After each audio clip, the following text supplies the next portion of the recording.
सम्राट सेना जिला सचिव।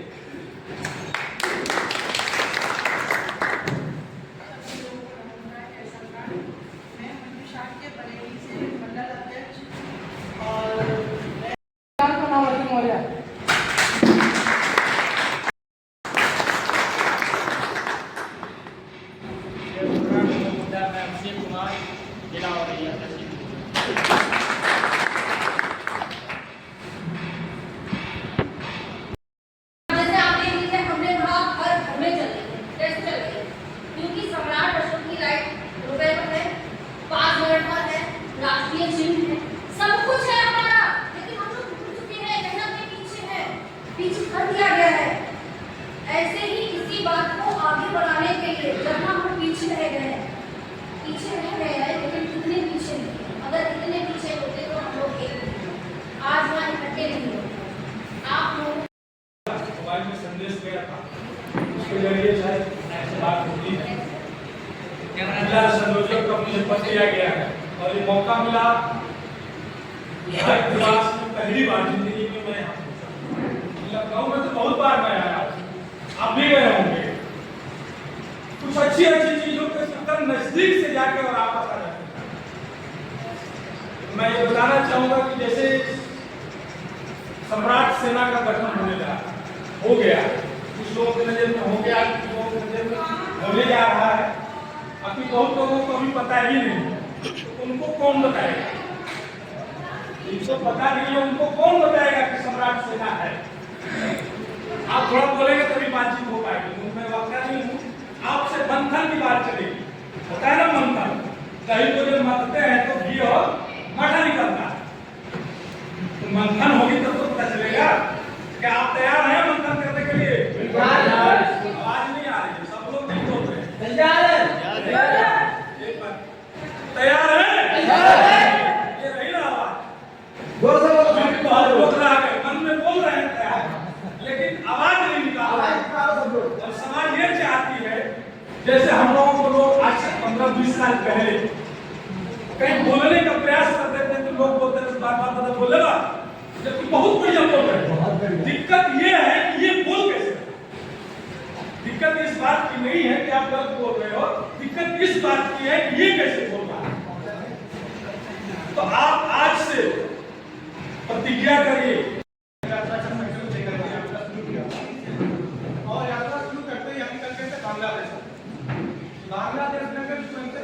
कौन है? हम कहते थे हम शिवम मौर्य। जो ग्रुप में एक बार को याद है, एक ग्रुप बोला हम चौंक गए, बांग्लादेश का है, बांग्ला भाषा बोल रहा है, हिंदी बोल के बोल रहा है। क्या हम लोग तो मौर्य बनता थे?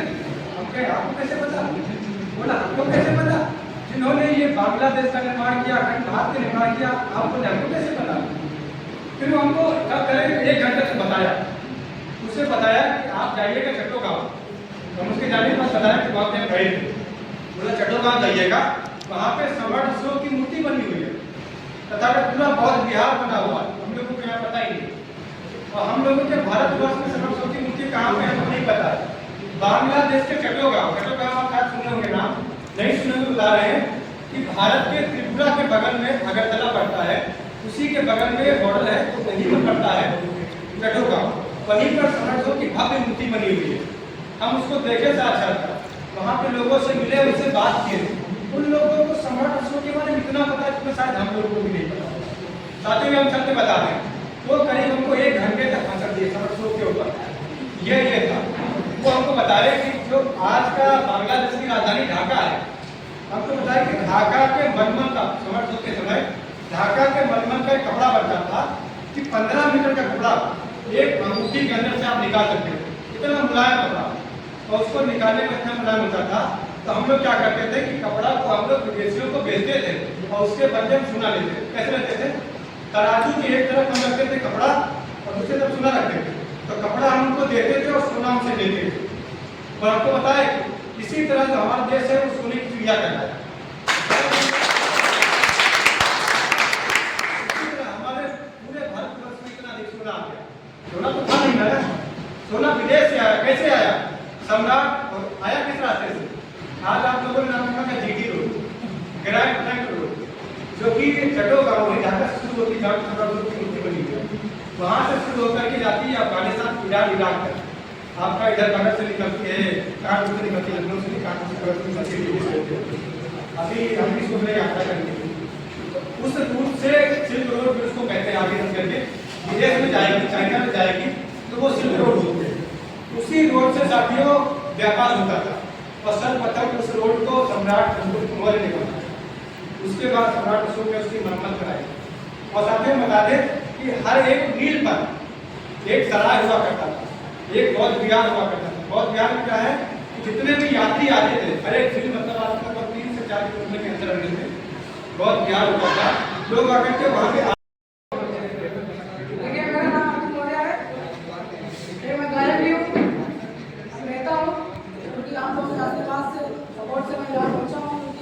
आप लोग की तो मैं बहुत ही सॉन्ग गाता हूँ और आपको बता दूँ पहली बार दोस्त लाइन में सॉन्ग गाना चाहता हूँ।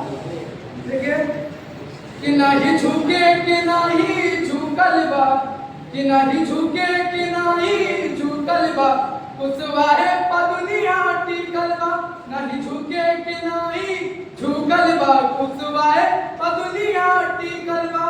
जय दोस्त। जैसा कि आप बता दें मैं 2 लाइन बोलना चाहता हूँ, क्योंकि आपको पता होगा जिस तरह डॉक्टर भीमराव अम्बेडकर जयंती पर विद्यालय में अवकाश रहता है, तो हम लोग को ये ठानना है, मकसद बनाना है कि अशोक सम्राट जयंती पर विद्यालय में अवकाश होना चाहिए। हम लोग को ये ठानना है और एकता के साथ हम लोग को आवाज उठाना है, बुलंदियों के साथ। और जितने भी हमारे भाई हैं, आप लोगों को आवाज उठानी है कि हमारे अशोक सम्राट जयंती के उपलक्ष्य पर हमारे विद्यालय में अवकाश होना चाहिए। जिस तरह डॉक्टर भीमराव अम्बेडकर जयंती में होता है, उसी तरह विद्यालय में होना चाहिए। तो जय अशोक सम्राट, जय अशोक सम्राट। सामाजिक हो, किसी भी प्रकार की मजबूती के लिए हमें संगठित सबसे पहले होना पड़ेगा। सामाजिक, शैक्षणिक, राजनीतिक हर मजबूती के लिए हमें मजबूत होना है। मजबूत होने के लिए हमें अपनी बात पहुंचानी है। उसके लिए हमें ये चाहिए कि हमारा संगठन गाँव में विस्तार करे। उत्तर प्रदेश के अंदर लगभग 1 लाख गाँव है, 836 ब्लॉक है, 75 जिले हैं, जिसमें 75 जनपदों से तो हमारे पदाधिकारी बन चुके, 400 ब्लॉकों से, 450 ब्लॉकों से पदाधिकारी बन चुके। अब मेन फोकस हमारा ये है, जो पदाधिकारी जिला संयोजकगण आए हैं उनका बहुत बहुत धन्यवाद, आभार। और जो लोग नहीं आ पाए हैं तो वीडियो के माध्यम से हमारे संदेश को जान जाएंगे कि उन्हें आगे अब क्या करना है। सबसे पहले तो उनके जनपद में कितनी ब्लॉकें हैं, उनमें कितने ब्लॉक संयोजक बन चुके हैं, वो डिटेल उनको मीटिंग के बाद उनके पास पहुंचा दी जाएगी। करीब करीब जो भी ब्लॉक संयोजक उनके जनपद में बन चुके हैं, वहां से कोई पता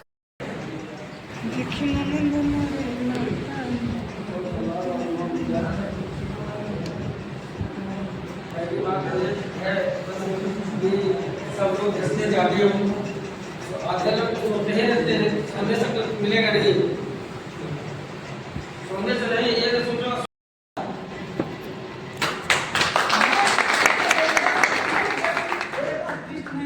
आप सभी लोग आइए, अपना व्यक्ति जो है कि बात और विचार रखिए। कोई नेता का मारने की बात कर देगा, कोई मौर्यों को मारने की बात करेगा, कोई धमकी देगा, कब तक चलेगा यार। कभी भी किसी भी जाति, अपनी जाति के आदमी को चाहे वो पैसा कम फोड़ के आ जाए, लेकिन कभी उसका विरोध नहीं करते। ताकत है। जैसे कि आप जानते होंगे मध्य प्रदेश के मुख्यमंत्री मोहन यादव जी, कभी को उन्हें कोई यादव आपने देखा कि उनकी कोई बुराई करता हो? नहीं करता।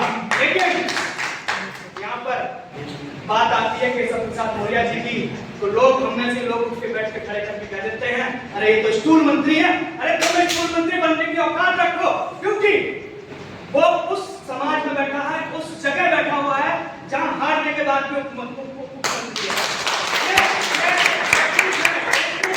क्योंकि इसके पीछे भी आपको एक चीज समझनी पड़ेगी, ना तो हमारे पास साम है, ना दाम है, ना दंड है, तो चौथी चीज बचती है वो है भेद, जो कि किसी के आप अंदर खाने घुसकर तब उसकी बातें निकाल सकते हो, तब आप